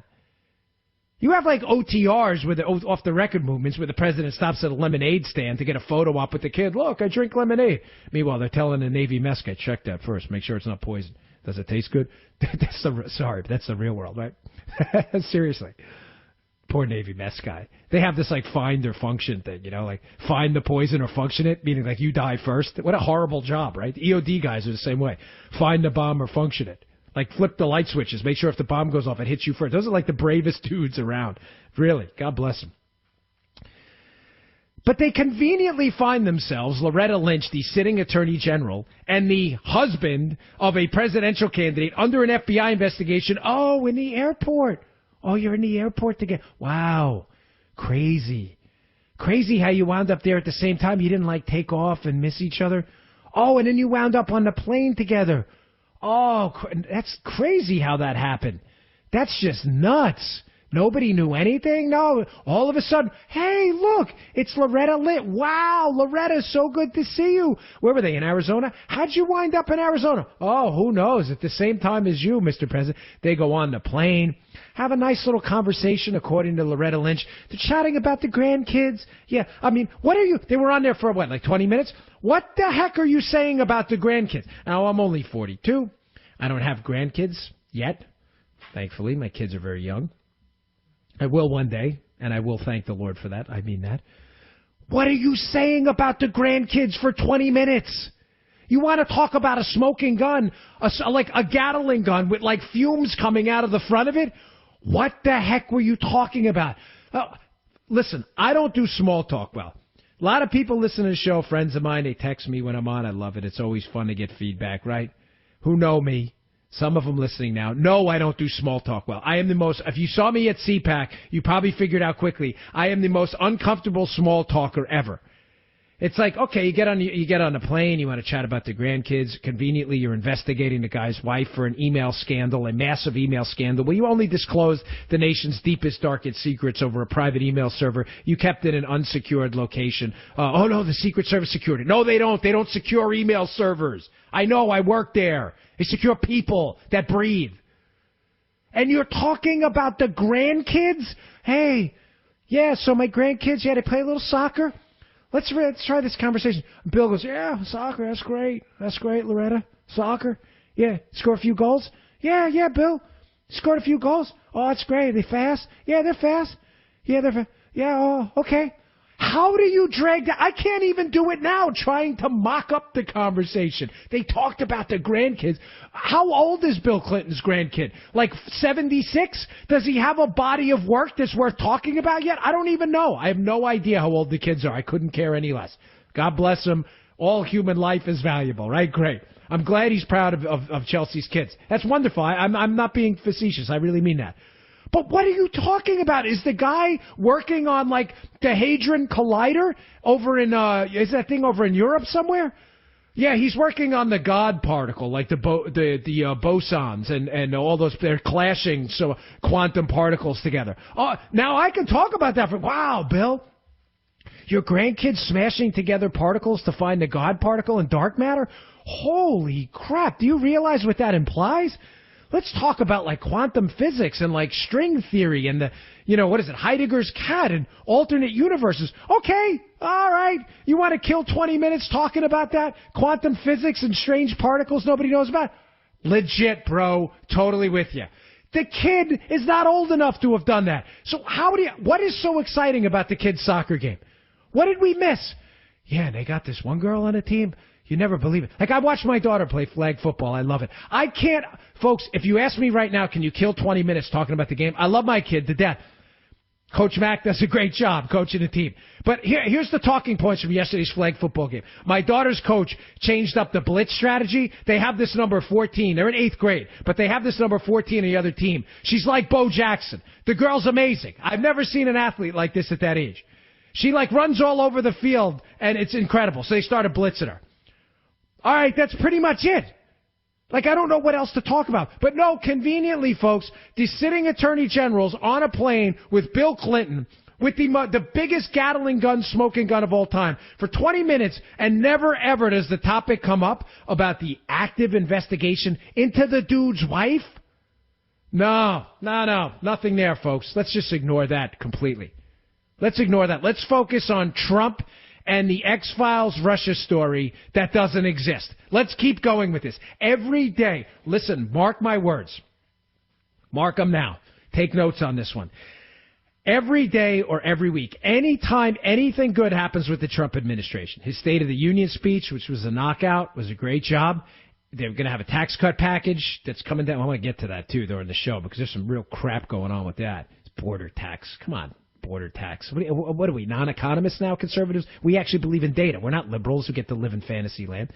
But every time something happens, an Obamacare repeal, you are going to see another story. Oh, we got him now. We got him now. Trump ordered a food delivery 17 years ago from a dude whose brother has a Russian passport. Yeah, baby. New York Times, front page. Bingo. The smoking man from the X-Files has been found. It's the food delivery guy. It's the food delivery... Which reminds me, by the way, speaking of fake stories. So I'm watching, like, I don't know, Nat Geo or the History Channel or something.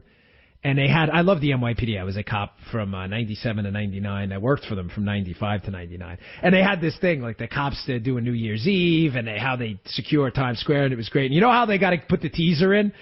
You know, because thankfully, thank God, the NYPD does such a bang-up job, and I mean that nothing happened on New Year's Eve this year. We hope nothing ever does, but they have to tease you, and because you know nothing happened, because it would have been all over the news, you have to keep watching. So they're about to go into the break, and they're like, and Sergeant Owens sees something on the left end.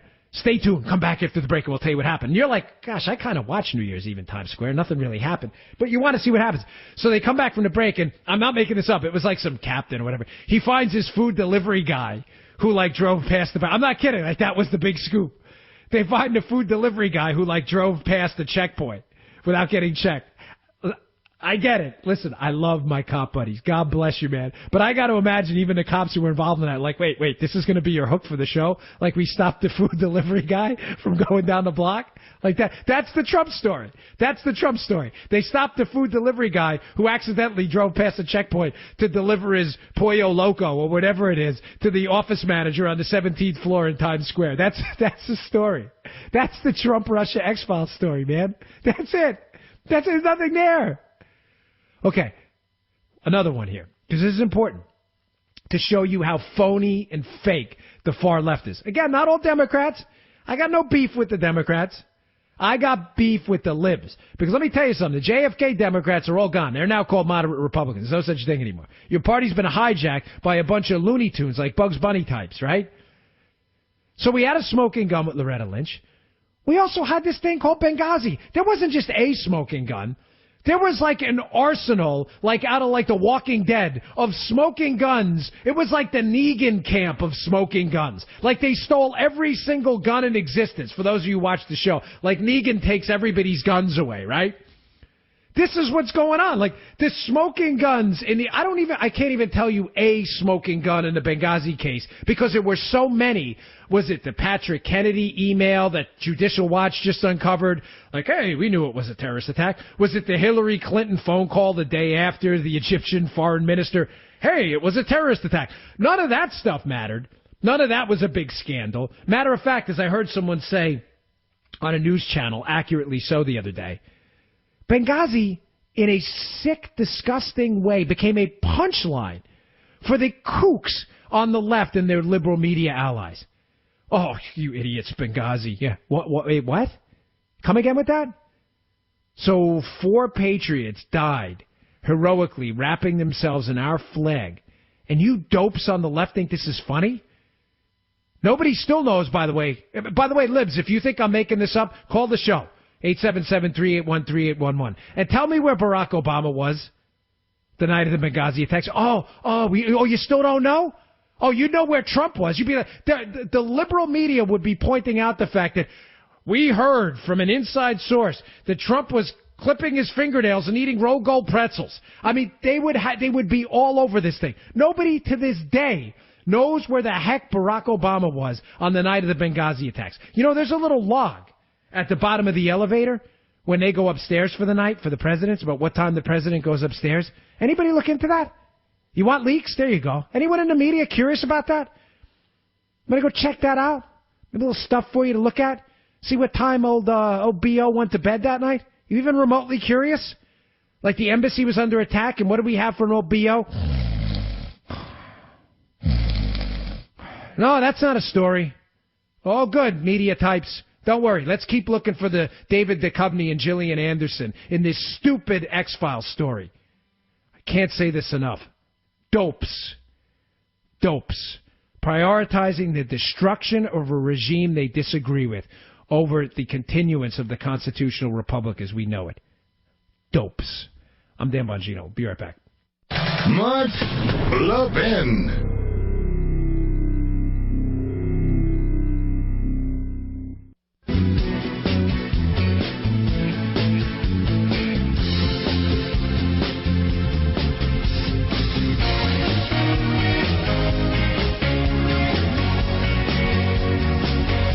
So I got a moth here in my studio. It's driving me crazy. He's like flying around.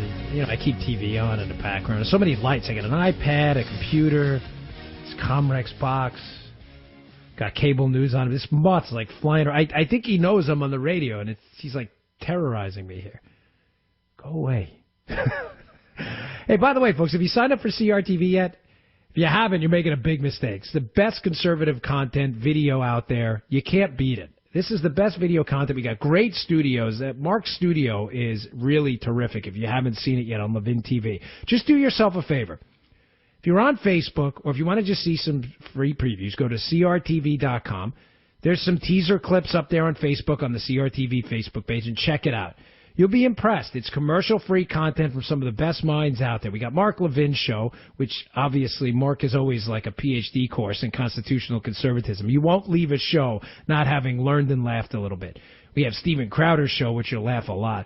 We have Steve Deace's new show, which I'm really excited about. We have Michelle Malkin, who's got some great ones up there. Her latest is on the Black Lives Matter movement. Go check it out, crtv.com. You can watch it on your tablet, your phone, you watch it on your computer. There's ways to sling it to your TV. crtv.com. Check it out today. You won't be disappointed. All right, I do have to take a call. A lot of people call. We got Scott waiting, too, which is going to be fun. But let's take Marty from Yonkers. Marty, what do you got for us?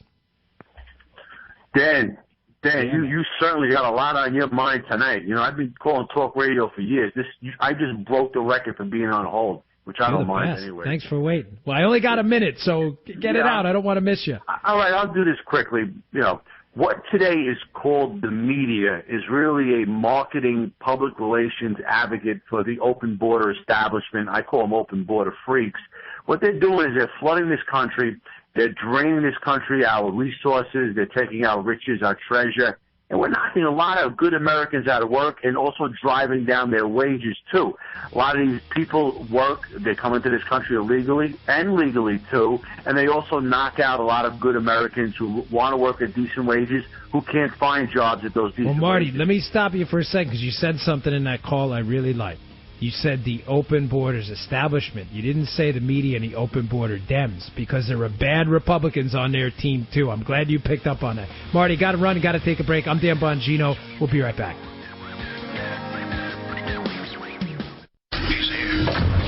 He's here. Now, broadcasting from the underground command post, deep in the bowels of a hidden bunker, somewhere under the brick and steel of a nondescript building, we've once again made contact with our leader, Mark Levin.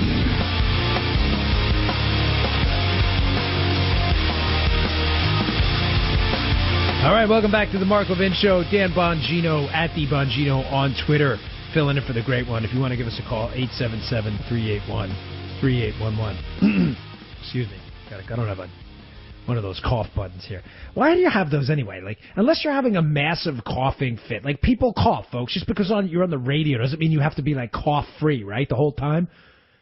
You know, now there are some things. Like, last time I was on for Mark, I told you if you ever want to get into radio, take a note on this. Listen up. Don't ever eat peanut butter before you go on the air. Just don't do it. Just don't do it.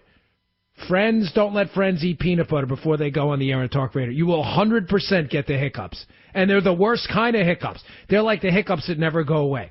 My public service announcement for the day. Moving on. So, I've been discussing this Trump-Russia X-Files story, how it is potentially the dumbest story in the history of dumb stories. Hey, again, you want to bring some actual evidence? I'm happy to entertain it. I'm a conservative. I'm a conservatarian. I get it.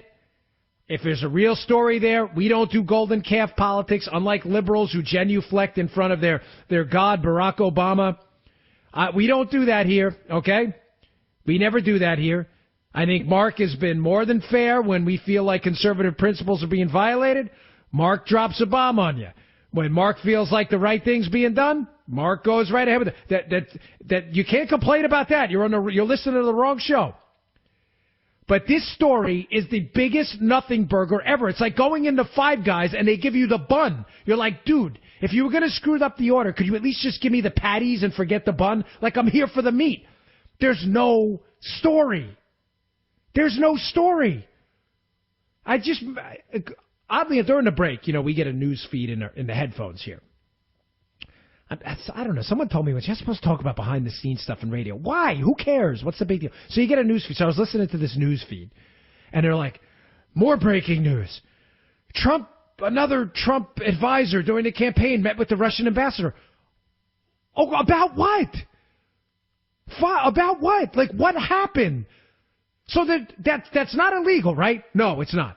So what's the story? What's the damn story? What is it? Were they plotting a takeover of Macedonia? Were they plotting a tanking of the Estonian economy? What happened? What, like you get, like, if there's a crime, there are usually elements of a crime that have to be met.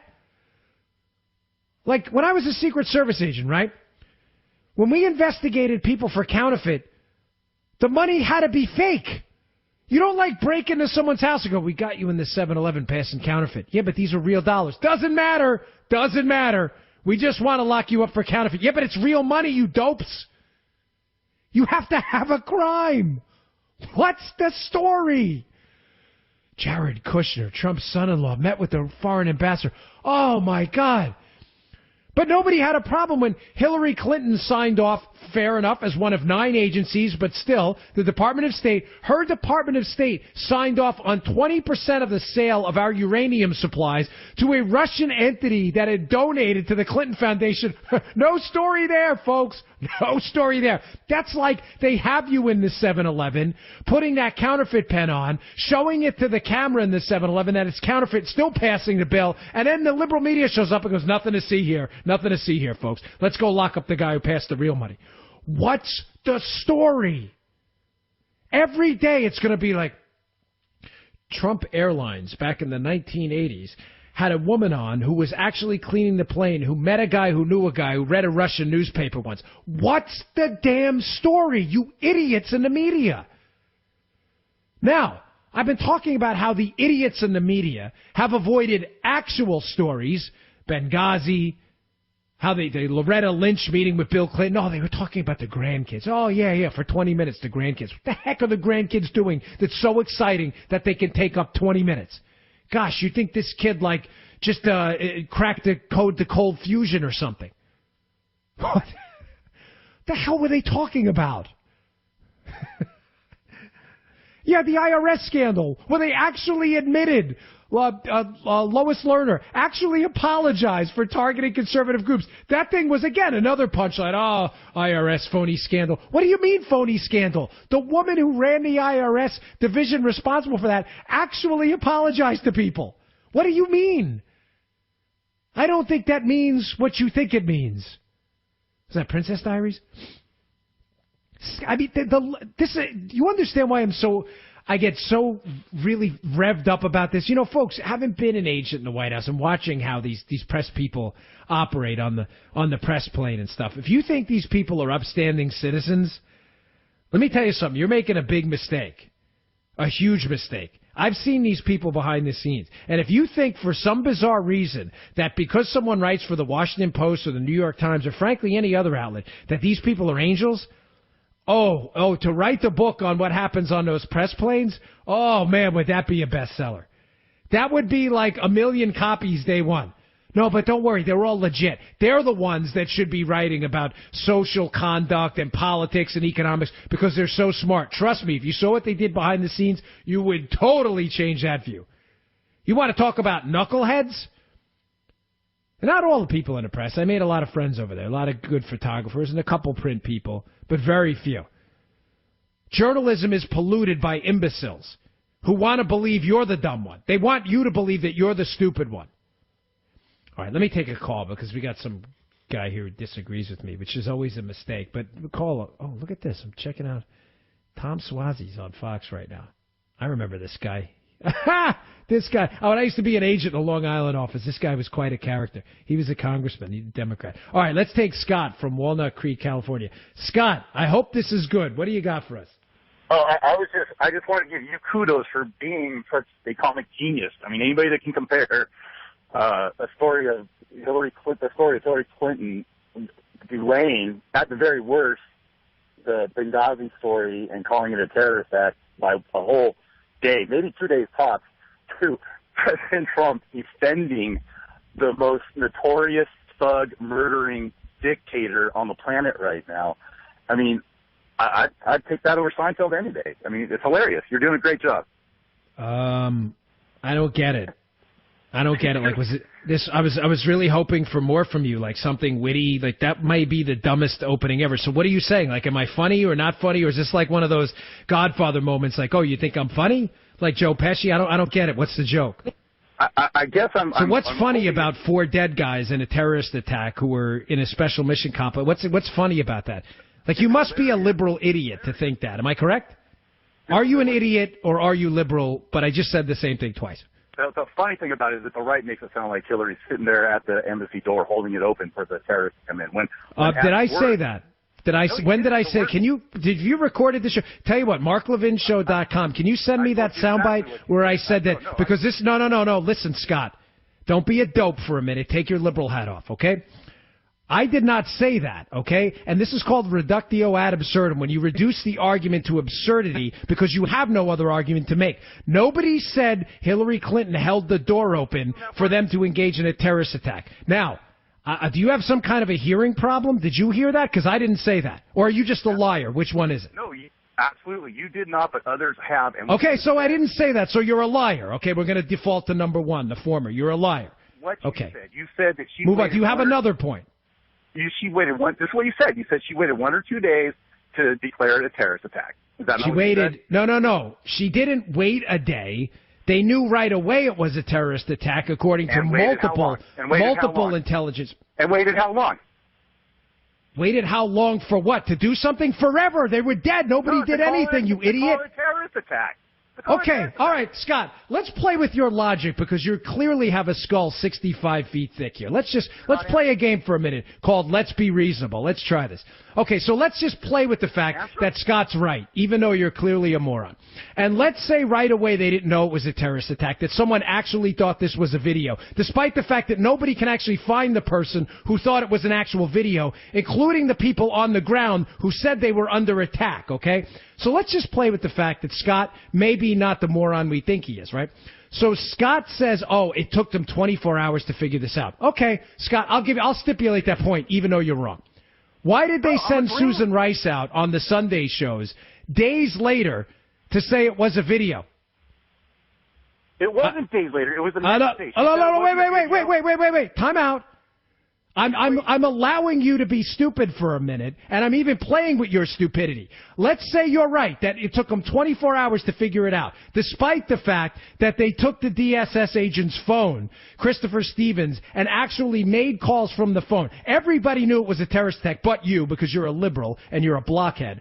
But let's say you're right.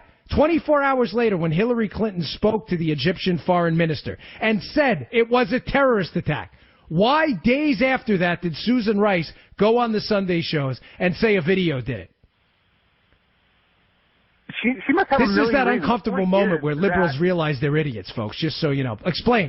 We're waiting. Go ahead. My purpose of my call is to say how funny it was. You take that 2 or 3 day delay and compare it to Donald Trump defending... Okay, you still don't have an answer. Man, you could be the dumbest. You're not even funny. Like, usually liberal callers have something or some witty retort. Do you have any substance to this call at all? Or is it just, I am going to prove for the world tonight on the Mark Levin Show how stupid liberal call. This is why I keep a line open for liberals. You always prove me right. Just answer this one question. Scott, I'm going to give you the mic. I'm going to be quiet, I promise. Just answer this one. Forget what you're pointing out for a minute. Just answer this one question. Even if you're right, and it took them 24 hours to figure it out, which it didn't, but say you're right. Why did Susan Rice, days later, go on Sunday shows and say a video did it? I don't know Susan Rice. All right, thank you. Have a nice day. Dope. Goodbye. Get this guy out of here. What an idiot.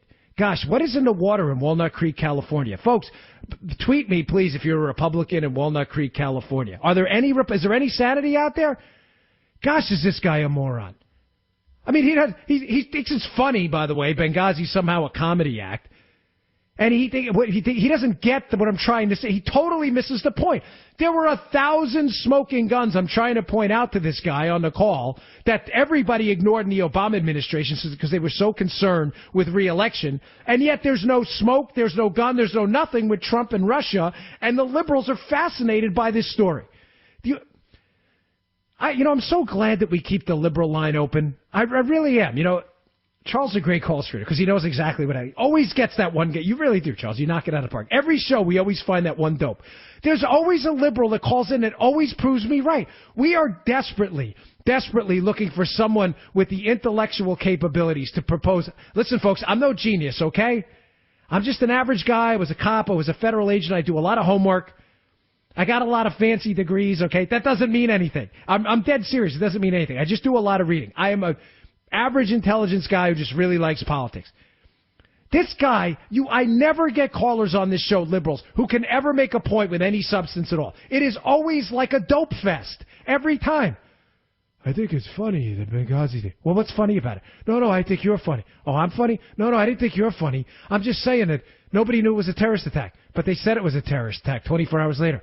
Oh, yeah, but then Mrs. Clinton, right, but what about Susan Rice on the Sunday shoes? Oh, yeah, I don't really have anything to say to that. Of course you don't. You're a liberal. Your skull is literally made of like Wolverine-like adamantium that blocks neural impulses.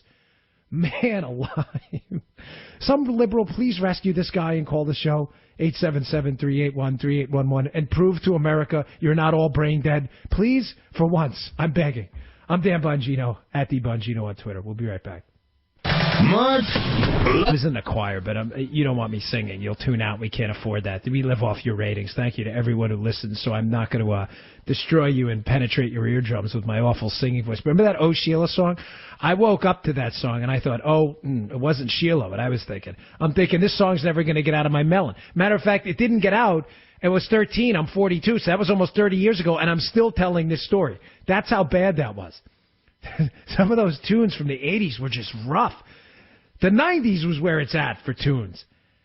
I mean, they're all libs and, I used to love Pearl Jam. Eddie Vedder turned into like a total lefty, but Pearl Jam, Nirvana, Kurt Cobain, not with us anymore, but smells like, in my humble opinion, IMHO here, kids, Smells Like Teen Spirit is the greatest rock and roll song ever recorded. I know people are going to tell me you're crazy. It's Angie or Stairway to Heaven. I get it. It's an opinion thing. That's just my humble opinion. I still like that song, even though I've heard it probably 10,000 times. All right. I got to reset the topic because there's something I want to talk about here because I'm really getting annoyed how, we get a Republican in office, and I'm glad Mark calls attention to this, and all of a sudden, like all these conservative principles we stood for years on taxation and health care, they all disappear. Everything. It's magic how that happens, folks. It all goes away. It's like, wait. We sent up, 50 repeal bills for Obamacare. We had all these great ideas because we knew Obama would veto them, and now we have a Republican president, and we're like, well, why can't we repeal this darn thing? I spoke with Jim DeMint, former senator from South Carolina, at CPAC. We did an interview at CRTV. You can check it out if you want. It's at crtv.com. That was an unintentional plug, but it's a good interview. It's there. We got my Ted Cruz interview. I interviewed Governor Sam Brown back there as well. But he's got a great line. We were chatting, and he said, listen, we've already sent a bunch of bills up there. Just send the bills up there again. What do you got to rewrite the whole thing for? What, we had all these great ideas, and now that Trump's in office, they all evaporated? They all just went nowhere? Like nobody can remember the ideas? Like nobody can remember the Russian ambassador? Did he use the same, mind-wiping pen from the Men in Black? Nobody knows the Russian ambassador, even though they've all met with him. It's the same thing. Everybody had a brilliant idea to get rid of Obamacare. This crazy thing like free markets work, and now all of a sudden we can't find it? Well, the same darn thing is happening right now with taxes. We're getting these crazy ideas that have never been part of the conservative lexicon that are now filtering their way in, and I'm like, wait, what? Are you kidding? A border tax? What are you, nuts? Like, what genius thought of that one? I'm Dan Bongino in for Mark Levin. We'll be right back. All right, welcome back to the Mark Levin Show. Dan Bongino, contributing editor over at Conservative Review, filling in for Mark, at the Bongino on Twitter. If you want to send me comments, criticisms, whatever, I take them all. Give Mark a follow as well, at Mark Levin Show. And if you want to check out some more content, check out CRTV. You can see a bunch of clips of Mark's show, Levin TV, available only at crtv.com. Folks, it's about $8 a month. I mean, think about it. You go get a UFC fight, you'll spend much more than that. For that, about $8 a month, you get Levin's show, you get Steven Crowder's show, which is really funny. You get Steve Deace's new show, Michelle Malkin's show. She got a great new show up on Black Lives Matter. You don't want to miss it. Check it out, crtv.com. You can watch it on your tablet, your iPhone. There's ways to sling it to your TV, watch it on your computer. Nothing better to do, especially when you're at work. And, you know, not that you want to avoid your work, but you're on your lunch break. You want to knock it out. You want to get a couple episodes of Levin TV in.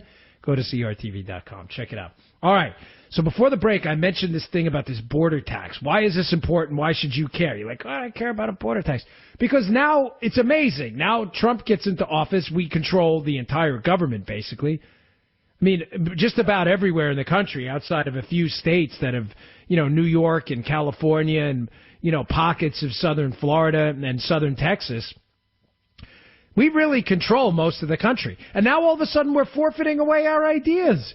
All these big, bold, conservative proposals that had no chance under Barack Obama. We had a bunch of fake bravery up on Capitol Hill. Now that we have the opportunity to actually implement ideas we believe would work, we don't want to do it because we're afraid, what, that Trump might actually sign it? I mean, I don't get what's going on right now. Is there some kind of, like, courage issue, or what's the deal? Do you need some beer muscles? I mean, folks, we've only been sitting around complaining about Barack Obama for 8 years, man. 8 years. And now all of a sudden we can do something about it, and we're sitting around. I get it. All right? I understand we're only a month in, and I don't want to be overly dramatic here. But I bring this up because I'm passionate about economics. I mean that. I love the subject. I do. I find it fascinating for so many reasons beyond the scope of this show today. And we have aligned ourselves with a series of principles and a bunch of ideas on taxes that are all going out the window right now. There's talk of a border tax to, quote, pay for corporate and income tax cuts. Pay for? Pay for what? What are you talking about? Like, have you done any homework on this at all? Now, I'm directing this at a lot of liberals, but to some Republicans, too, who don't seem to understand, like, basic Econ 101. Forget Economics 101. You don't understand, like, third-grade math. Here's the argument going on in D.C. right now. Let me sum it up for you in a nutshell. Trump wants tax cuts. Thank God. Finally, someone's serious about it. They want tax cuts because tax cuts work. Because they put money back in people's pockets, and people can spend money better than the government can because the government cares about neither cost nor quality, as Milton Friedman said repeatedly, because it's not their money and they're spending it on other people. If it's not your money, you don't care about the cost. If you're not spending it on yourself, you don't care about the quality because you're not buying your own products either. Government will never spend money efficiently. That's why conservatives want to keep money in your pocket. This isn't mysterious. Now, there's an argument going on in D.C. about, well, if we cut the tax rates, we're going to have to somehow pay for it by tax hikes elsewhere because we don't want to increase the deficit. Why? Where are you getting that? Well, I don't understand where you're getting that from. Like, what tax cut has lost money for the government in modern history? Folks, we could go back to Coolidge. I've covered it on the show before. I don't want to bore you to death. So let's just start with just a few. Did we have to pay for the 2003 George W. Bush tax cuts? Remember he cut the income tax rate? He cuts the income tax rate according to liberal and dopey Republican theory. Oh, we had to pay for it to make up for the lost tax revenue. We didn't lose tax revenue. We had the greatest 4-year increase in tax revenue in modern U.S. history. Because what happened? Liberals, get ready for this. Cotton out of your ears for a moment. Stick it in your mouth. Listen up. This is a quick tutorial for you. I'll save you the money on a liberal college education and bad Keynesian economics, okay? When we cut the tax rates, magically people put money in their wallets. And you know what happens to that money? In the liberal universe, it goes to the money fairy, and the money fairy just disappears with it. But in the real world that conservatives live with, people go out and they have that extra money, and they either invest it in their business, or they get another haircut, an extra haircut a week, or they buy a steak instead of a chicken, or they make an extra payment on their car, or they put the money in the bank that in turn lends the money at an interest rate that's competitive to a business that needs it because they want to invest in their business. And what magically happens? All of a sudden, these people who are spending more money in businesses, those businesses hire more workers to provide more products for people who are spending more of their own money. Does that make sense, Charlie Brown? Do you get it, liberals? You following? Is this too slow? Should I slow down?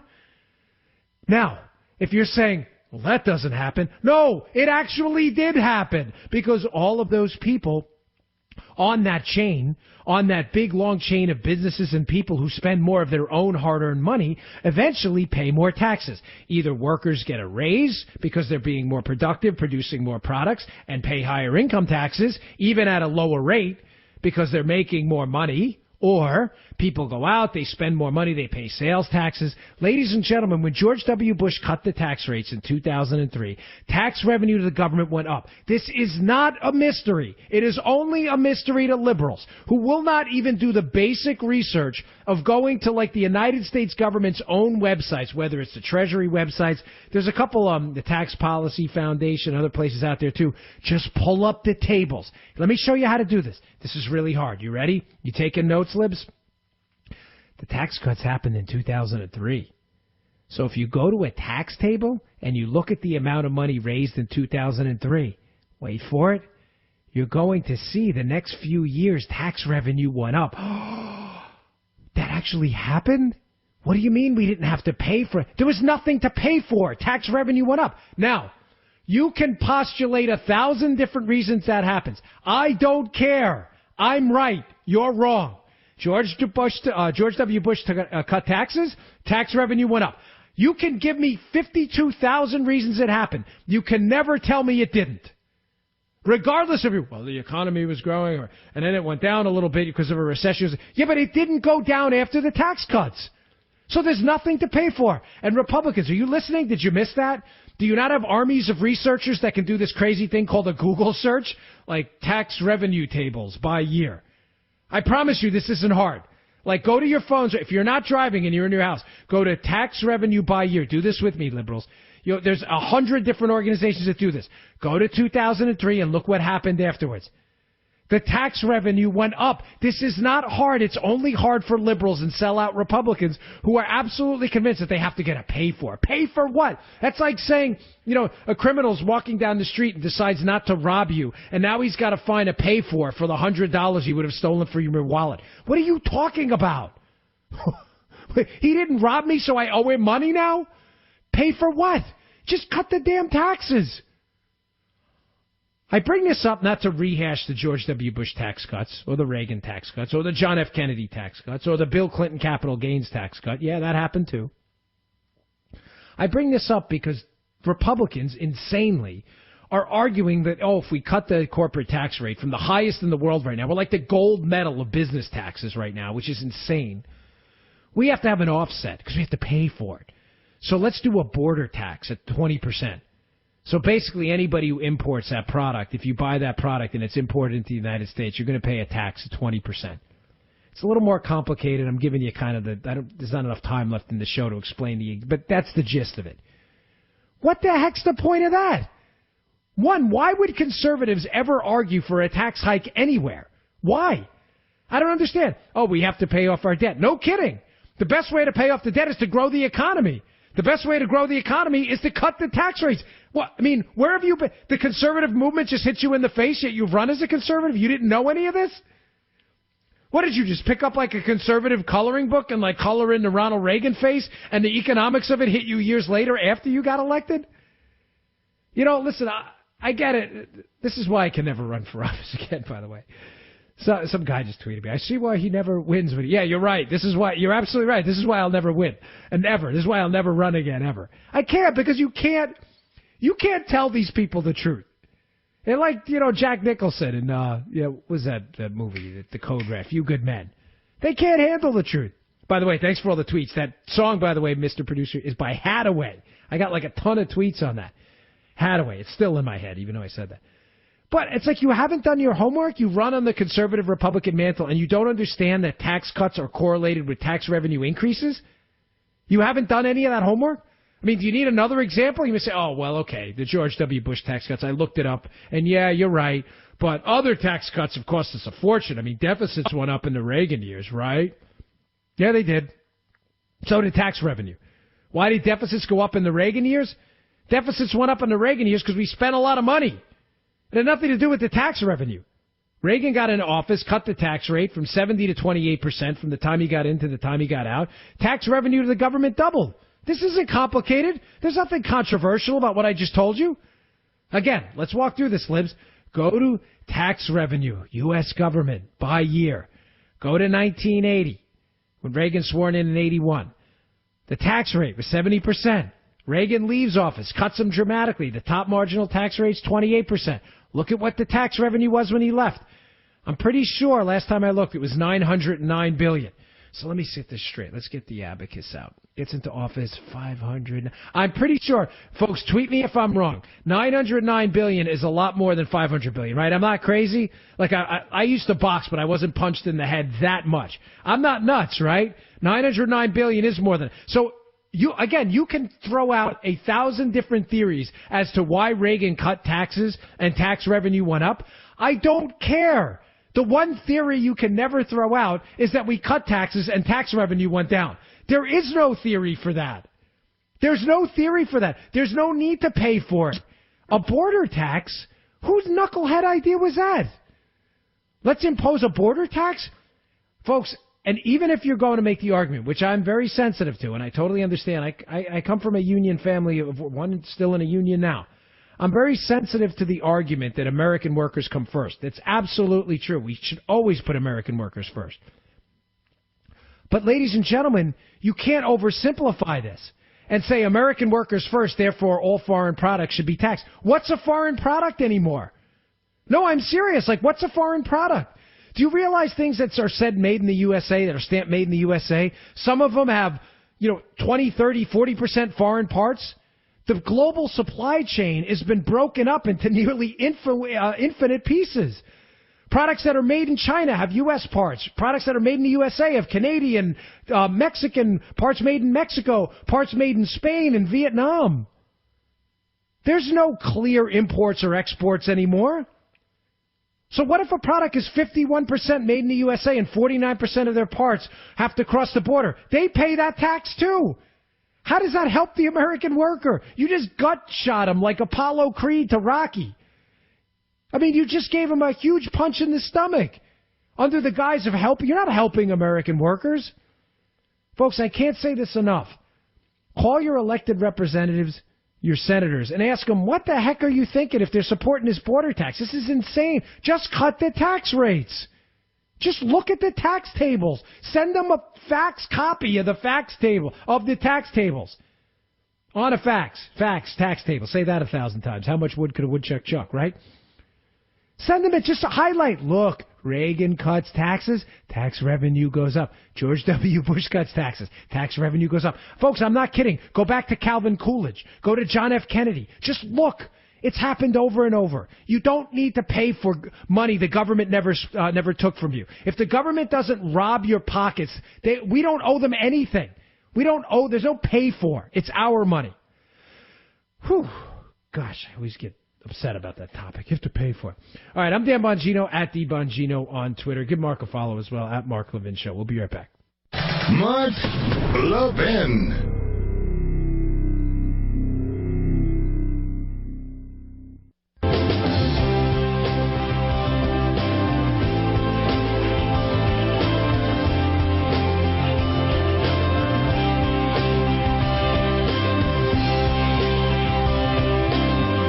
All right, welcome back to the Mark Levin Show. I'm Dan Bongino, by the way, at DBongino on Twitter, contributing editor over at Conservative Review. Tweet away if you'd like. Got a lot of great tweets tonight. But during the break, guy called in. He hung up. He wanted to. I could have called it. I should have called it.